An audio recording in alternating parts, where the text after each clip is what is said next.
Why are molecular TB test results sometimes invalid?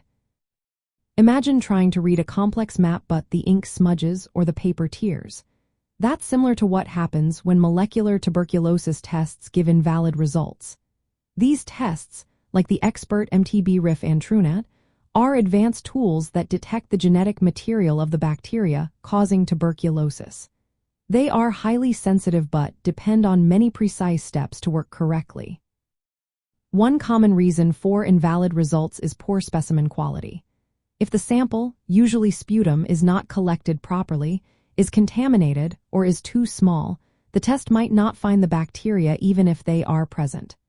For example, if the sputum is too watery or mixed with food or other substances, it can interfere with the test. Proper collection is crucial to get an accurate reading. Another factor is how well the laboratory staff follow the testing procedures.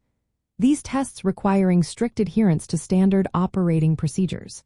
If technicians are not trained properly or make mistakes during sample preparation, reagent handling, or machine operation, the results can become invalid. Even small errors can cause the test to fail or produce inconclusive outcomes. Contamination is also a big concern. If the testing environment or equipment gets contaminated with bacteria or other substances, it can lead to false positives or invalid results. Cross-contamination between samples or environmental contamination from dust or bacteria can interfere with the test's accuracy.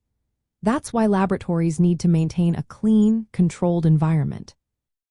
Technical problems with the testing machines themselves can cause invalid results.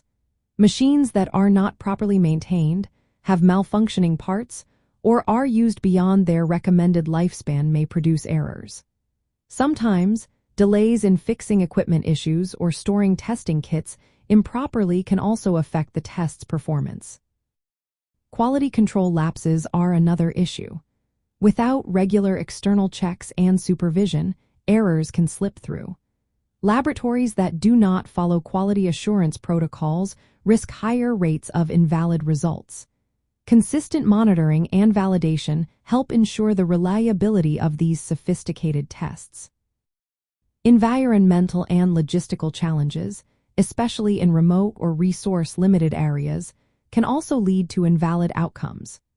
Delays in transporting samples, extreme weather conditions, or inadequate laboratory infrastructure can compromise sample integrity or delay testing, increasing the chance of invalid results.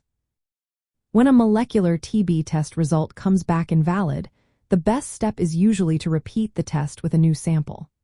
Improving technician training, strictly following testing protocols, maintaining equipment properly, and ensuring good quality control can reduce invalid results. These measures help make molecular testing more reliable, which is essential for accurate diagnosis and effective treatment. In the end, molecular TB tests are powerful tools, but they depend on careful handling and proper laboratory practices. Always consult healthcare professionals for interpretation of test results and further diagnosis. They can provide personalized advice based on your specific situation and guide you toward the best care options.